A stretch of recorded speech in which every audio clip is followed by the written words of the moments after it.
Talk Radio. Welcome to Blog Talk Radio. Please hold and you'll be able to listen to the show. So many amazing things happening. You are now in the host queue. And I just wish I could have caught more of it. I've been there once before, and this is like my second time up to the full time, and it's just a beast to navigate. So I feel really sad that it's over, but at the same time, it's just really good to be back home. And I met a lot of amazing people at South by Southwest, and I also met a lot of really cool locals that weren't into South by Southwest and getting their side of the story about what they think about South by Southwest. All right. You're totally teasing us for the entire show. So the premise of the show is that we want to do a South by Southwest show. And I've been there. I was there a couple years ago. You were here, and we decided to pick a couple of people that you kind of hung with or covered. And we have our first. I'm just going to bring Nathi on because Natalia Linares is a friend of mine, and she's on. And Nathi, what's up? You're on Latino. What's up? What's up? How you doing? I just saw Shadi recently, so it's nice to reconnect on the phone. Hello, everybody. Right. Hello. All right. So listen. This is all Shadi's show. I'm just the greeter at Walmart. You know what I mean? I'm just the guy that says, "Hey, welcome to Walmart." I was not at South by Southwest, but you're a friend, and I love you to death. And we wanted to start the show with you, so I'm going to turn it over to Shadi, right? And I want to talk a little bit more about what you did, but I'm going to turn it over to Shadi, and I'm just going to sit back, relax, tweet out some things, and just make sure that everyone's paying attention to this really cool show. So, Shadi, it is all yours right now. Go for it. All right. Well, Nathi is, I've actually known when she was out here in LA a few years back, and saw her do her thing out in South by Southwest. Natalia, you've been doing a lot of work out there in South by Southwest, but tell us about this specific showcase. So you were out there in South by Southwest, and you had an official music showcase this year with your partner, the founder of Soul Collective. You're the co-founder, and you guys were curating this showcase. So just introduce us to what's happening in South by Southwest and what your project is about. Sure.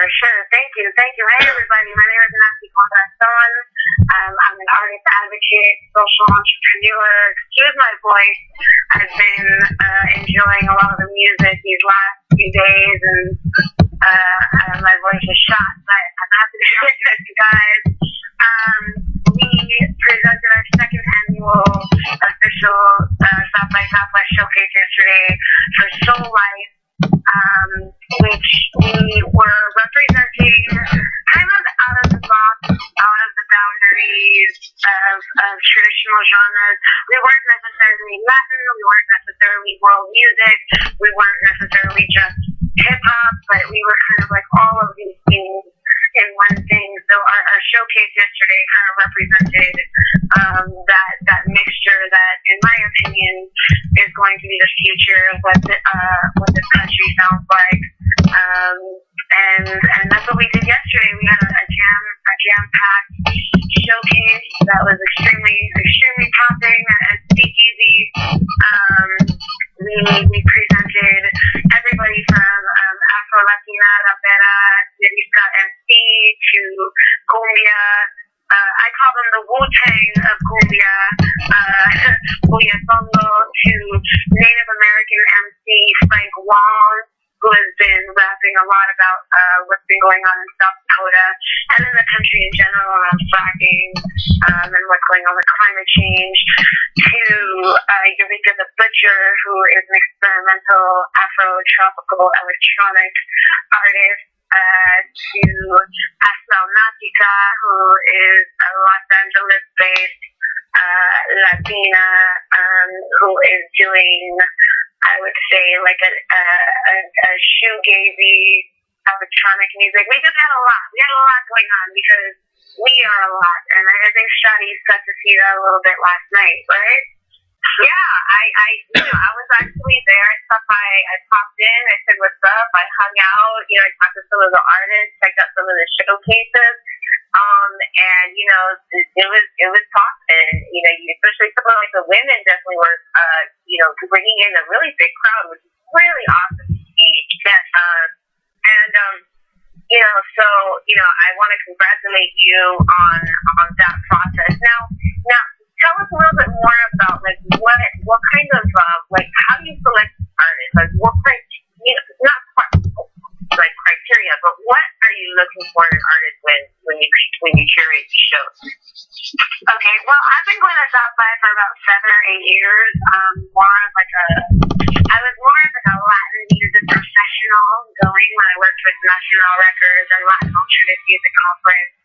And then a couple of years later, when I was working with bands like Bomba Stereo, but going in a much more planned, articulated way that I'm realizing now is a little bit insane and overplanned.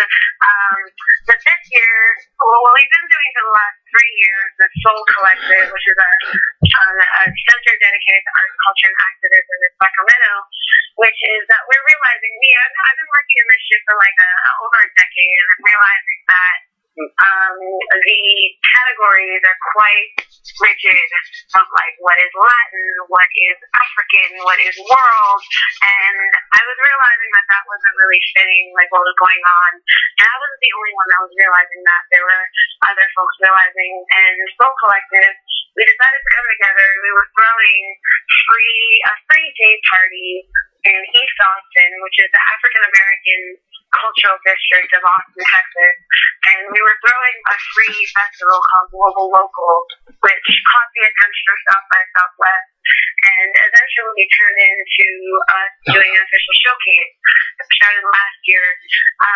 So the criteria is really, it's collaborative, and it is folks that are focused on their roots, on their heritage, on the music that maybe their family was listening to, but it's also focused on folks that are modernizing that are using hip-hop, that are using electronic music, that are using reggae, kind of modernize it. I'm kind of a manager that has been working with bands like Los Lacas and Bomba Stereo, so I'm kind of in this mix of bands that are in this era right now that are, not quite straight up Latin music as we know it, like tropical music, but are much more like hybrids, and I'm a hybrid. I believe that most of us are hybrids.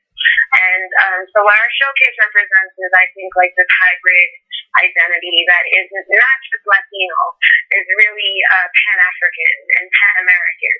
And that's what we're doing here at Southside. Now, Nathaniel, I'm jumping in. Hey, wait, Sharice, I'm jumping in. I want to know what the vibe was from both of you guys, because where are all the good men gone? Where are all the people, but how hot was it last night? Like, I want to know what's the feeling for both of you. I want that from first Nazi and then from Shadi. How did it feel? Well, Shadi's wasn't there to the end, but the Austin American Statesman, a wonderful publication out here, and one of the great Austin music journalists is Nancy Flores. And last year she said that our showcase was one of the best dance parties that she had ever seen at Southside. Because this is an industry thing. So you guys know how it is in industry. Sometimes people are trying to be cool and not express themselves, but we're Black and Latino. You know what I'm saying? Like, we can't help but express ourselves. So last year it was an amazing dance party, and this year I would have to say that we kind of topped that.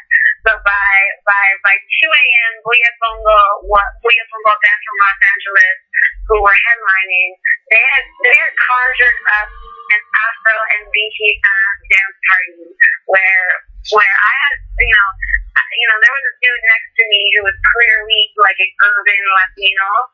I don't know where he was from, but he was definitely an urban Latino trying to act mad cool.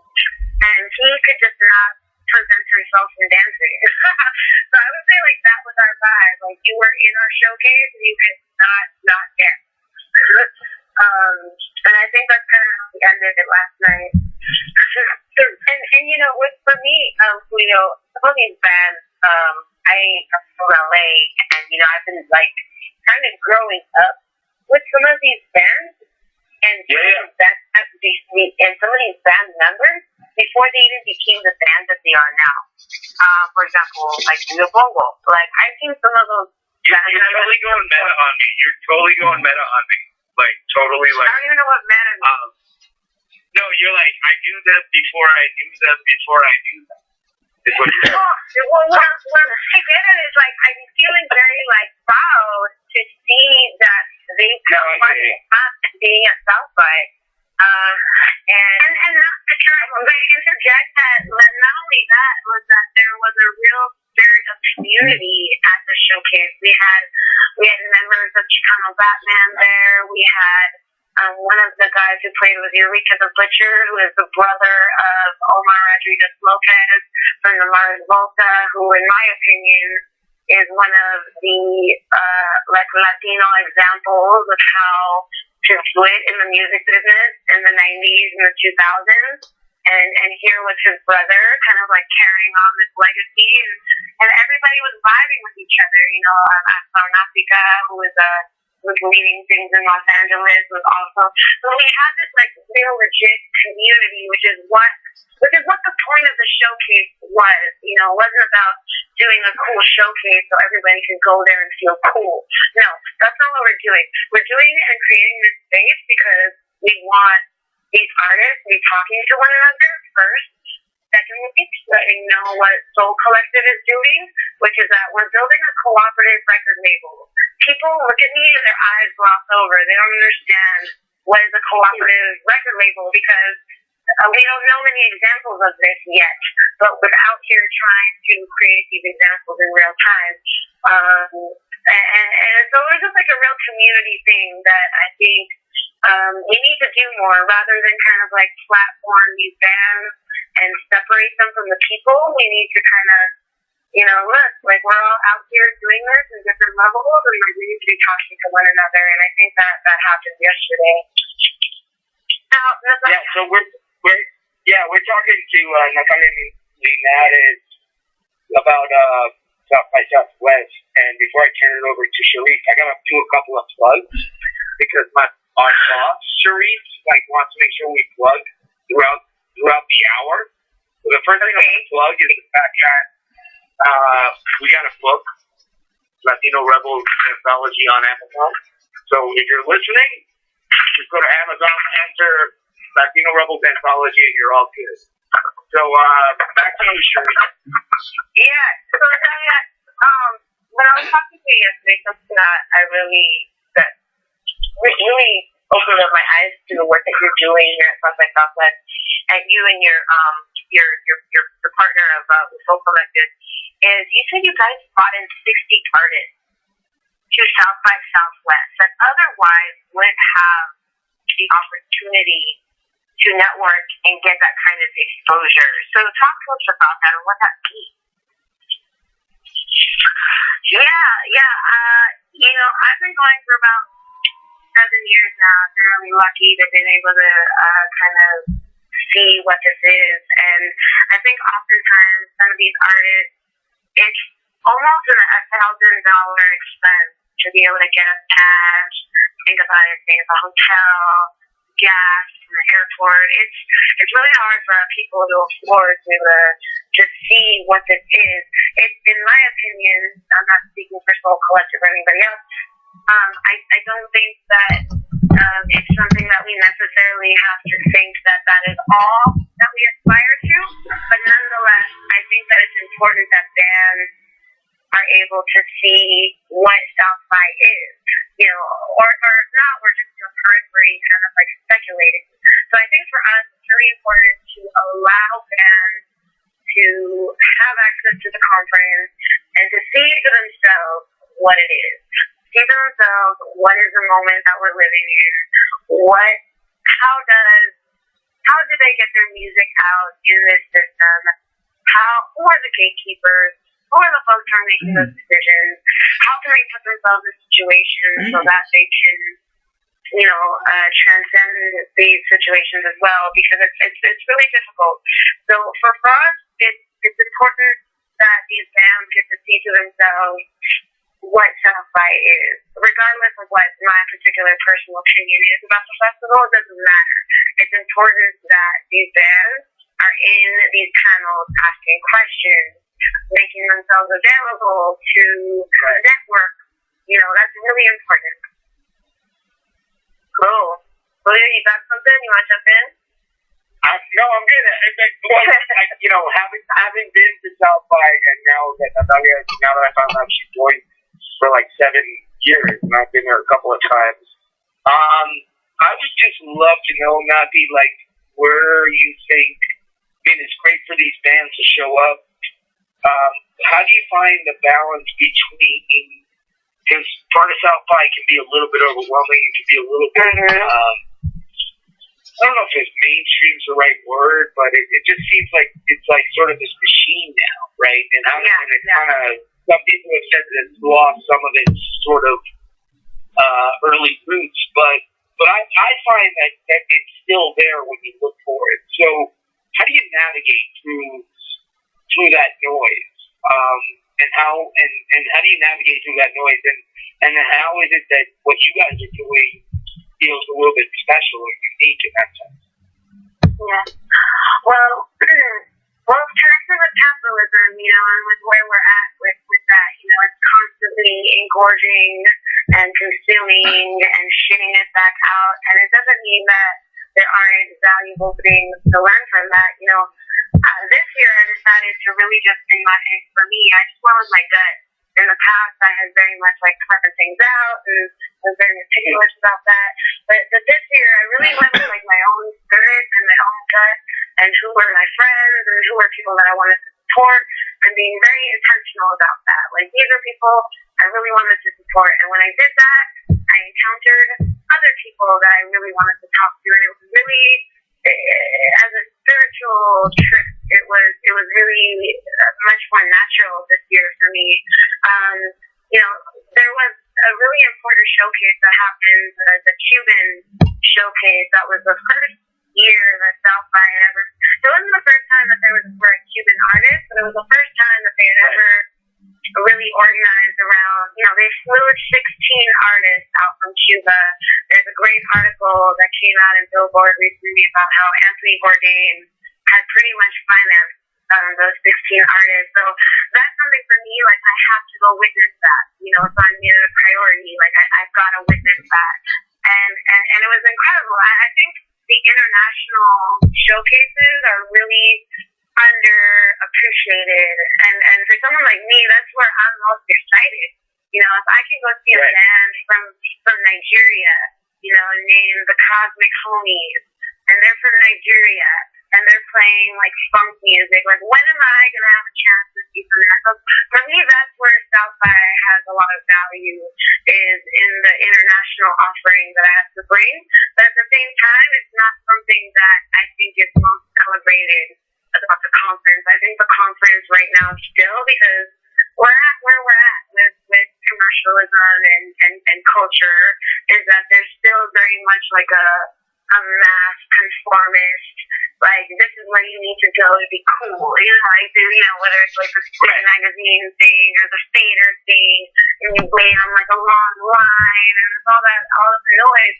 But at the same time, there's a showcase that there's no line outside, and it's all African artists, and it's incredible. And things like that, to me, are the treasure of South by. Are these things that maybe are underappreciated, but to me are the future.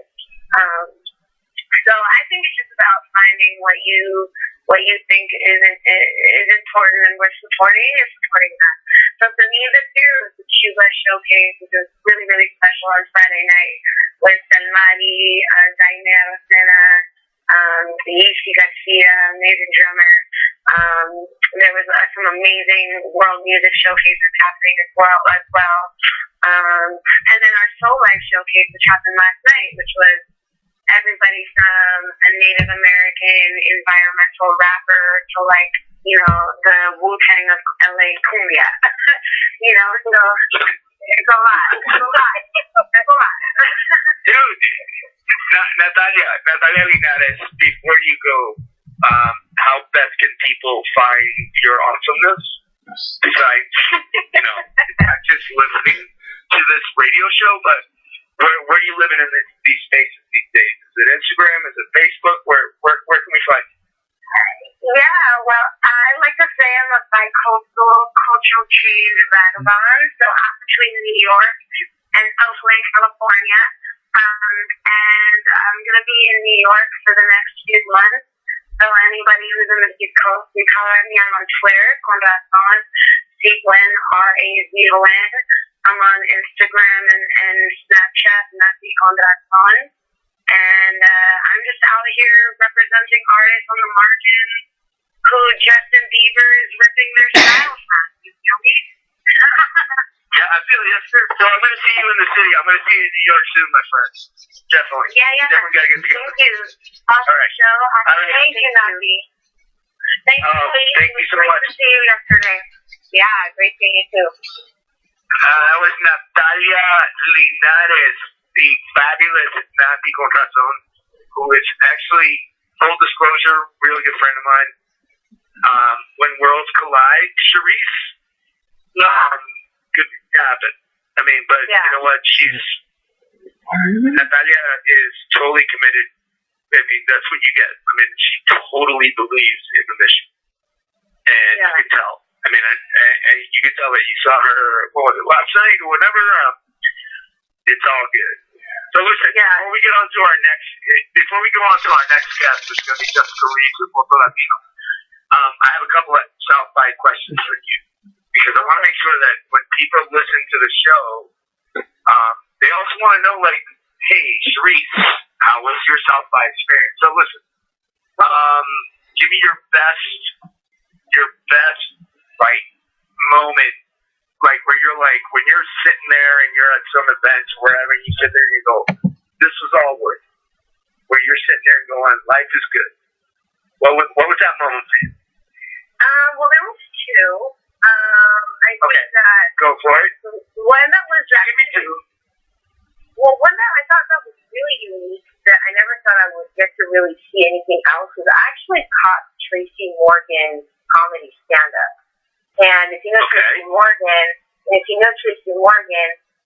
was in a car accident where he almost died. So this was, I think, his first stand-up comedy show after his car accident.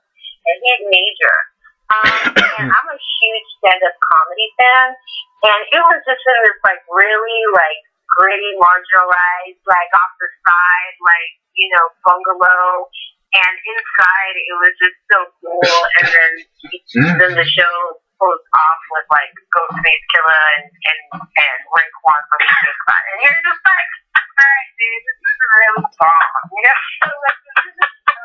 And it was, like, free drink, like, it was just one of those situations. There's a lot of free drinks. There's a lot of free drinks outside. So I'm not saying that, That's number one. What's number two? Yeah.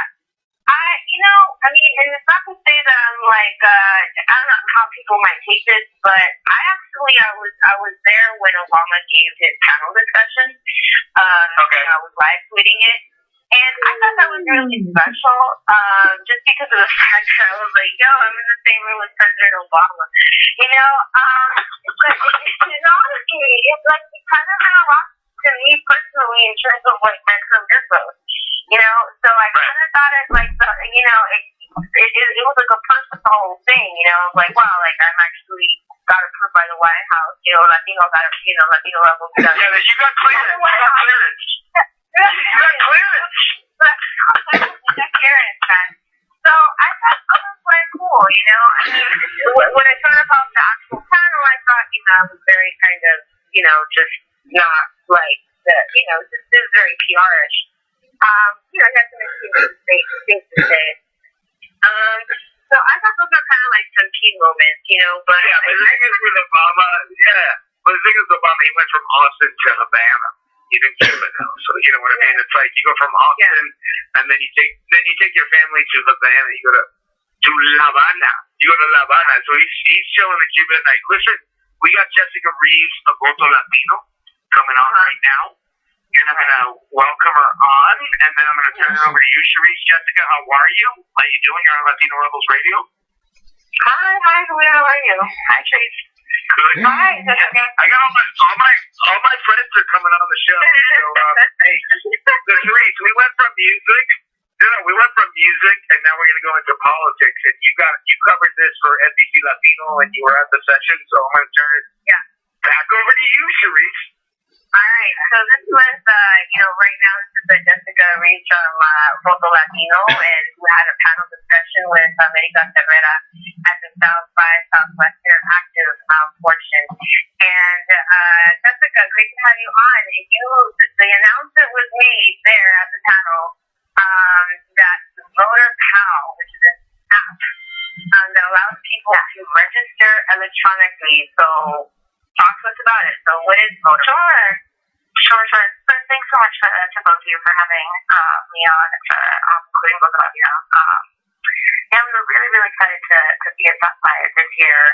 We've also been going for quite some time, about 6-7 years, in different capacities, but have gotten to really also be a part, I think, of the growth of Latinos being involved in the different sectors, both interactive, music, all that. So we were super excited to be part of this feature panel this year. We pretty much got a blank slate to talk about whatever we wanted with our president and CEO, Maria Kumar, who then invited America Ferrer, who's been a long time activist and friend of the organization. But as you mentioned, our biggest kind of unveiling was launching Voter Call, which we were super, super excited about.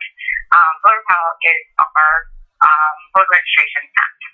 It was created with the everyday activist in mind. We at Voter Latino recognize that technology around voter registration really needs to catch up. And actually, Sharice, you mentioned the president's speech and kind of remarks. That was one of his big things, right? Is really modernizing and really making sure that at a time when you can find your partner, your groceries, a car, all these things from the palm of your hand, being involved in your government is still a really tedious and really sometimes difficult process. So the Voter Call, our goal was to really kind of create this army of online activists who can, from the palm of their hand, take this innovative technology that populates, by taking a picture of your driver's license, it populates your name, address, license number, all the information you need to fill out a voter registration form, and instantly, basically, does all the work for you. Sends you a form to your email and allows you to, again, kind of print email from the comfort of your home. But it takes this 15-minute process of filling out paperwork down to 2 minutes, which is super exciting for us. So what is the goal of having developed this app? What results are you trying to see from this? Sure. So we, for a long time, have been doing voter registration through kind of pop culture and technology. We were saying at both concerts and comedy shows where we get to work with a lot of artists who basically have these great platforms and sometimes call us up and say, we want to do something to help the community. Come register voters at our events, whether it's a big 1,000-person concert or something smaller. At times, it's really, really hard to get folks to take 15 to 20 minutes out of their busy schedules to talk to you, to fill out a voter registration form, and really get all the information that they need to be prepared to participate in the upcoming election, whether it's local election or the presidential like we have coming up this year. The goal with this was something that actually one of our designers started playing with in 2012. We got connected to the founder of Twitter, Jack Dorsey, when he unveiled Square technology, where you flip a credit card. Our thought was hey, can you do something like that for voter registration that makes it a lot easier for folks and honestly a little bit more fun, also a little bit more fun. It's a little easier and fun to register to vote. At the time, the technology was really, really complicated to try to get all of the your identification information onto the voter registration form. And fast forward to last year, we started talking to this really great company based out of Austin, Texas, actually, called Think Voting, who are also kind of looking at breaking down some of the barriers, breaking down some of the challenges to getting involved, to registering to vote, to seeing what's on your ballot, to kind of really being an informed voter. So from that, a couple of conversations with Think Voting, we came up with Voter Pal, where it was like, actually, now you can just take a picture of an ID and it automatically populates all this information. Makes registering to vote a little quicker, a little bit more fun, and a tiny bit more accessible to a lot of folks who maybe wouldn't do it otherwise.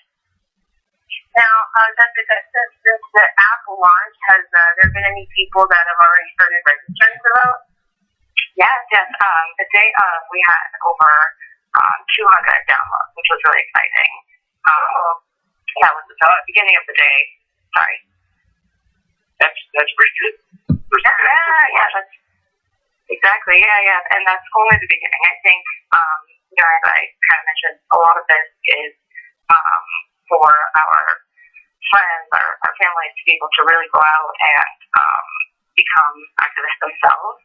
So what we're trying to do is really put the tools in young people's hands. A lot of Latino millennials, I think it's over 40%, are mobile only. So they, don't have desktops at home. They don't access the internet primarily through a computer. They do it primarily through their phone. So it's really, really catering to that community, to those folks who do everything from their phone. Now, this was with Apple. I'm sorry, I was just saying to you, but this was through with Apple, correct? What about like other phones like Android or So this is the first iteration. Yeah, that's a really great question. Thanks for asking. This is the first iteration of the app.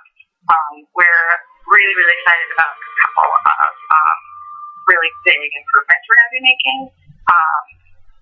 So this is the very first iteration. It's available on the iTunes Store now, but we're soon going to be rolling out Android and other versions of this that actually do more than just allow you to print and mail it. So soon we're hoping to go to direct straight to your Secretary of State, so that there's complete total. Oh, that's cool. Yeah, luckily, Jessica, we want to start with things that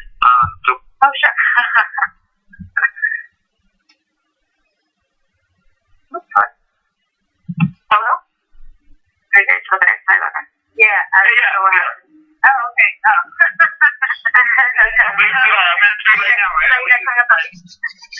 No, we did not hang up on you, Jessica. I know your time was limited, so thank you so much. Jessica Reed, CEO of Voto Latino. Say hi to Maria Teresa for me. Abrazo. Will do. Thank you, Jessica. Gracias. Ciao. Bye-bye. I tried to come in and say nice things, but I guess it was everything, Julio. I know. I'm only the flipping host of Latino Levels Radio.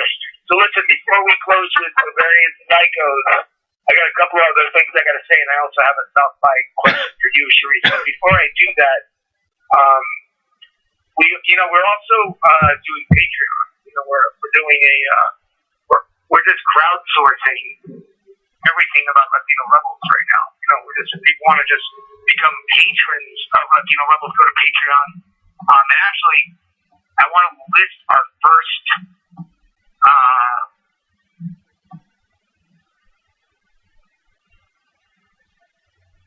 10 patrons. Okay. Do I have them here, Sharice? You there?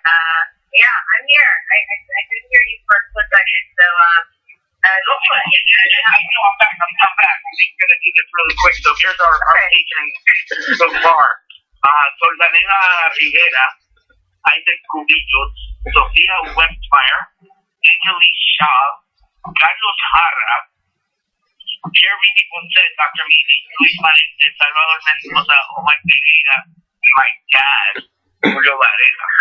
This is our first 1, 2, 3, 4, 5, 6, 7, 8, 9, 10 patrons. They go to Patreon. You can give one. You can just give $1 a month to help support Latino Rebel. That's pretty cool. Anyway, so there. So I've done that, and now, Sharice, now we're closing with. I mean, everyone's on right now. We got Shit Out of the Eggs. We got Kate. We got all the ovarian cycles are coming on. Excellent. How cool is that, Sharice? All right. So, yeah, we got 2 directors and we got Shit Out of the Eggs. And here's the thing. I am literally going to put everyone on a mic, and you're just going to take over because I don't know if I can explain ovarian cycles as well as you can, because I know we talked in New York a couple of weeks ago and you were telling me about ovarian cycles, and I think we were in New York at some bar. You're telling me about this, and I was like, oh my God, this is like the greatest story ever.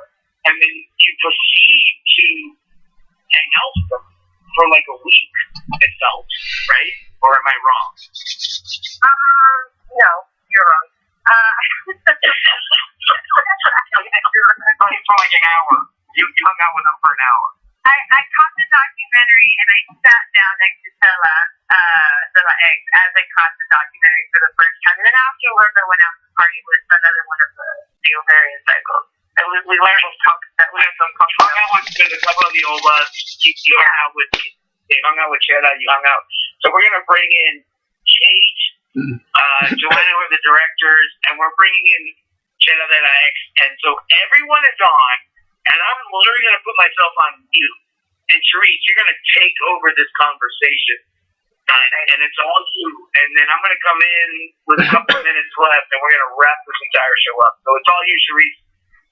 All right. Hello, ladies. Thanks for coming on. Hi. How are you? Good. So, hey. So there's our listeners, right? There's 3 of you on right now. 2 of you directors, and one of them, Stella, is the founder of Ovarian Cycles, a documentary that was premiered in South by Southwest for the first time.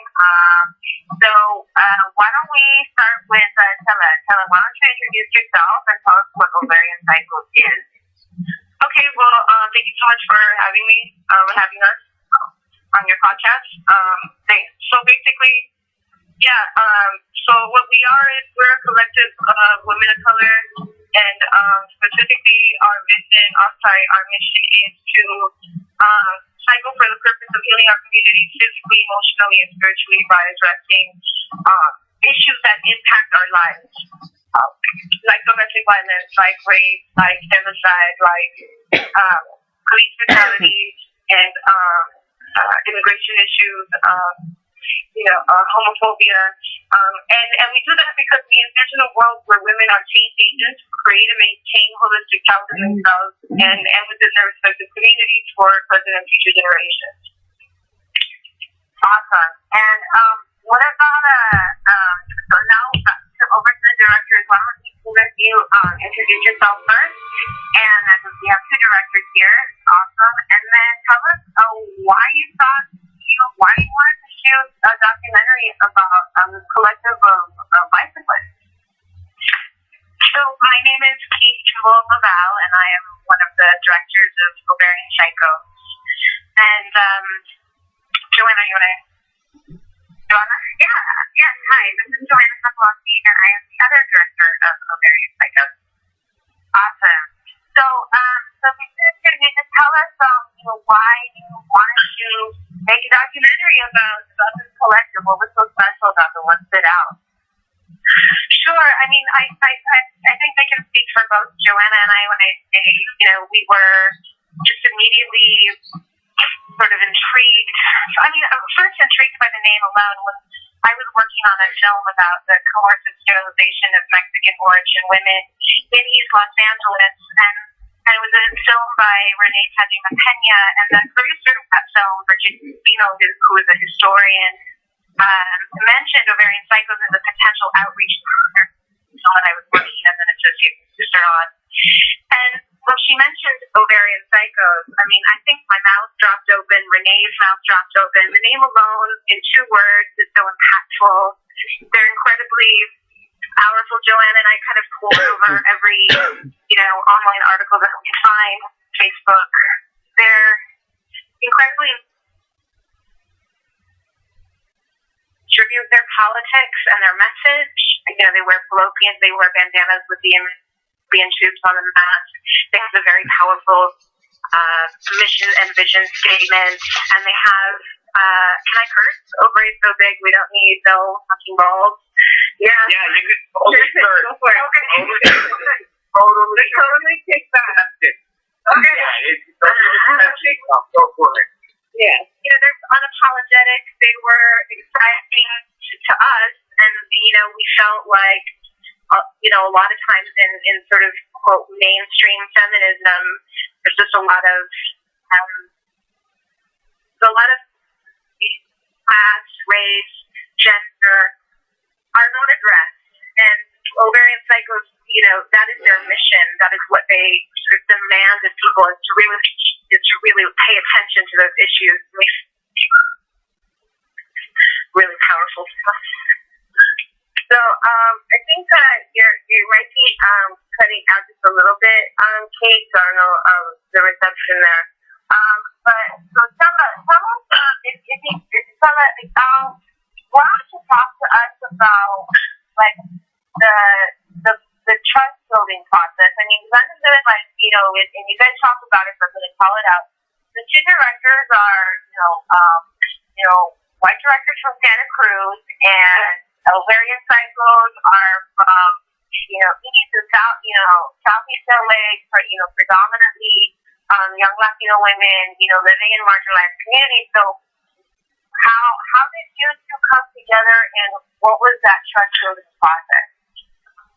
Well, it was a difficult one, to be quite honest, because you've known me, I've known you, Chetty, for quite some time, and I'm super fucking anti-white, cracker killing, big deal, but I never fucking kill anybody, but I'm just saying, I feel very strongly about, working with people of color, for people of color, and so it was difficult, it was difficult to even begin the process, right? And so, but I did find out some things about Kate, for example. Her mom is from Chihuahua, right? Is that correct, Kate? No, my mom, she's a border kid. My grandmother's from Chihuahua, my grandfather's from, she grew up in Tijuana, San Diego. And I'm from Santa Cruz. Right, and then that, on top of that, Kate at that time was working on the film, on the doc, No Más Bebés, that highlight the sterilization that was going on with our women in our communities, and so it kind of added to her credit immensely. Like, to tell you, I feel like if it wasn't for those 2 things, this would have never happened, which is kind of unfortunate, because at the end of the day, you saw it. I felt like it was a beautiful film. So give us so that happened, all right, so you figured, all right, well, you've already seen that they worked with that community before and touched on those issues, so what did you think of the film, I sat next to you, right, when I watched the film for the first time, and so for people that I know, I've known Stella for about at least 10 years, on the underground MC hip-hop scene. You were doing your thing, and I was doing my thing, and I looked up to you and your group and everything. So I sat down next to you, you're an amazing MC. You still do your thing, and I sat down next to you, watching the film, and I was so excited to see you on the big screen. But what was your impression and of seeing yourself and seeing the depiction of ovarian cycles? I think the depiction of ovarian cycles, it was on point. It was completely on point. Seeing myself up on screen, it's difficult because I'm sharing a lot of very personal, very traumatic experiences, and so I hate seeing myself cry, because I feel like when I rock a mic, I'm not fucking crying, you know what I'm saying? I'm fucking flaying and shit. And so And so for me, to allow myself to be vulnerable, it was difficult, and it's even more so every time I watch it, every time I see the film. I cried less, so to be quite honest, I cried less, so I was really proud of myself. But I mean, that kind of just goes to show, like, you know, those are issues that are still very much, you know, present in my life, or like a wound that really will never really heal at the end of the day. You know, that's like, I'm not, you know, I don't say wallowing in whatever happened in my past, but I know that I do use the rage around what happened to me. I do use it to funnel and my creative energies and to funnel like my ability to work within our communities and to do something about that shit, right? And so yeah, so it was, you know, I mean, it was hard, but I feel that because we come from such a shame-based society, right, where within our own families, right, like, we're not allowed to talk about these things, right, in an effort to keep the family together or whatever, and so it's just pushed under the rug, really, like, for many of us, and so it's very much a taboo subject, sexual abuse, domestic violence, right, and so I know that when I opened up to one of my teachers, and there was our social workers that came out to the house, my mom had my brother just lie and say, you know, that nothing happened, and so they closed the case, and to tell you, like, I never even once met with social workers, she never even once interviewed me, right, and so I didn't get any type of resources until you know, way later in life, and I just and so it just kind of like reminds me that these topics need to be addressed, that they need to be spoken about, because the more that we speak about it, the less we normalize that shit. You feel me? And so, and I also feel like it does help our process of healing. So, Insella, that was something that I didn't even know about you. That's something that I learned about on the show for the first time. So, has this been healing for you? This documentary, has this process been healing for you? I mean, well, yes. Well, to tell you, you know, I kind of just, you know, I go to my therapy from time to time. But what is healing for me has been being able to be part of that community that I have to create, right, with the ovarian cycle, being able to have like a support system with my sisters, with my adopted family in this type of way, and being able to hopefully impact somebody else's life, or, you know, like with the women that come out to the life and they share very personal stories, right? And so that's very healing. The process of making the film was really hard because I felt so exhausted after a lot of the interviews, like where, especially when you see me cry, you know, I don't know, I couldn't function after that. And so to tell you that I was, I felt like I was picking at a scab, right? I was picking at a scab that I had, that had already, you know, that maybe I had forgotten about, or that I was just ignoring, right? And so, but the process there on after has been very much so healing.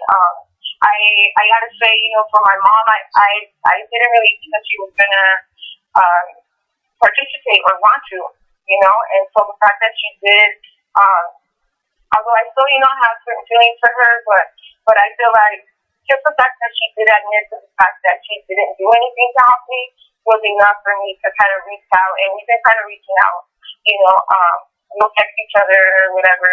From time to time, I'll see her, you know, and we keep it cool. And back over to Kate and Joanna. So you were able to, it was Chella and two other OVAs that you documented, but you also put this in a social and historical context. So just break it down to us. I mean, what does ovarian cycle mean in the bigger picture? Sure. This is Joanna. You know, when we first, like you said, when we first learned about the ovarian cycles, we were just really enamored by their existence. You know, there's so much clever and irreverent imagery and language and so much wordsmithing that goes roped into the group. I think we were just really drawn in, the way you're drawn in by Pussy Riot, the way you're drawn in by Riot Girl, the way you're drawn in by these just like incredible, iconic feminist movements. And I think me and Kate were drawn in by that and drawn in by a story we never heard, but that we knew we wanted it to be. But the more we got to know the women of Ovarian Psychos, the more the film started to focus on their stories and their motivations for why they joined the group, why the group was formed, and why the group continues to act. And it's really those personal stories that were motivating that. But as we're filming, UCLA is the backdrop of Ovarian Psychos. It seems like UCLA is the only place I can imagine Ovarian Psychos because it's such a rich and complicated space. I mean, it's the birthplace of the Chicano movement. There's murals on all of the walls. I think we were talking with Michelle last week in South Island. She was saying that it's almost like a backdrop. Like just something that you don't even realize. There's murals about immigration, there's murals about race, there's murals about policing, there's murals about growing up brown. There's just so much rich historical legacy there, and it's just a part of the background of the space. In addition, it's also a space that's being gentrified. It's a space that's really heavily policed. It's a space where there's a lot of immigration issues, and so we wanted that. To clarify really quick, I'm sorry. Do I have to clarify real quick? Oh yeah.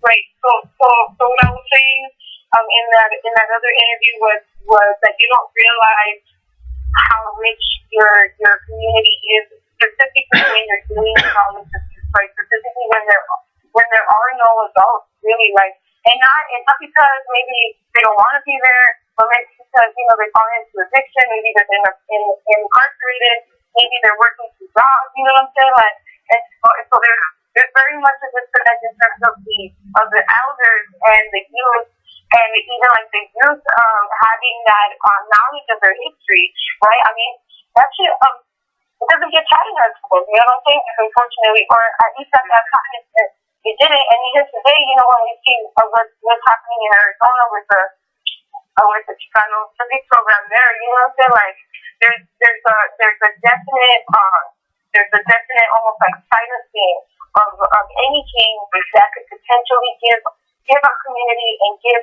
each and every one of us individually coming up with this bullshit, give us any strength or like any sense of strength or empowerment. There's a silencing and a very in a very direct way and in a very calculated way, right? And so just to put in that piece there, but okay, sorry, Diana, go ahead. Oh no, that was great. That was a great insight. But I think that all of those, that's all to say. I think that all of those I can say a really big role in like what UCLA is, and we didn't want to pay any more credence to any one aspect of UCLA, but we're really hoping to try to at least capture in the film the way that UCLA still feels and the way it looks, and kind of like the essence of what's around there. Even when you're just driving on the street and you see the murals, you see the markets, you see so many different types of things on the street there. And so we really wanted that to be present in the film. It was great. It's nothing was overly sensationalized, but it was still very accurate about just the challenges and difficulties that these ovas are coming across. Now, so we're gonna have to wrap this up. So our last question is to where's the film going next? Where can we expect to see it? Where's it gonna go next? So this is key. We just are. I mean, honestly exhausted after our South by Southwest premiere. It was so powerful and so big club, So we're tired, but we are motivated. And indie film is difficult. We're trying to figure out what our next move is. We want to be invited to festivals. We're applying to festivals. We're trying to work on securing a Los Angeles premiere because we're really motivated to bring this home to Los Angeles, where I think we'll have an incredible LA premiere.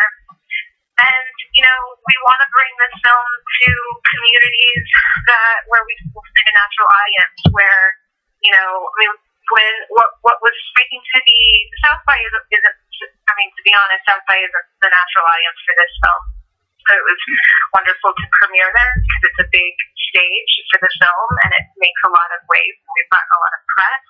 But I think the real impact will happen when we start screening in libraries and smaller communities and urban communities with women and also just outsiders. I think it's kind of like an outsider film. I think outsiders in general, people who feel like misfits, people who feel like they don't fit into the norm will see some part of themselves in this film.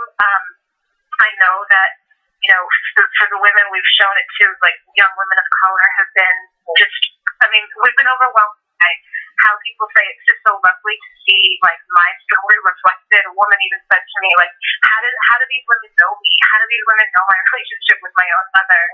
I think we're really excited for the interview that, you know, it's take a while because, and we're Joanna and I, slow moving machine, but that's what, and then it'll be on public television. This is a film that was funded by ITVS, so we're hoping to secure a place for it next year on public television. All right, ladies. Well, it was a wonderful having you on. Julio, Hey, Trumbo, Laval, Joanna Sobolowski, fabulous Shella de la Ex. Thank you for having us. Very psycho doc, that psycho, you know, Oberman, we know how that's spelled, but it's psycho without the H. So thank you so much. Without the H. And good luck, keep us posted. We'd love to know. Absolutely. And thanks again, guys. Shut up. Thank you so much for having it real in the field, representing for the brown and the down. Thank you, chica. Thank you. I got a shout out. I love it. How was that? All right. So listen, Sharice, before we're out of here, best food you had at South by. Go. Sam's barbecue, because you don't need no teeth to eat my beef. That's the slogan. You don't need no teeth to eat my beef. I had brisket and some pork ribs. Sorry to all you vegans out there, but it just wasn't happening there at Austin.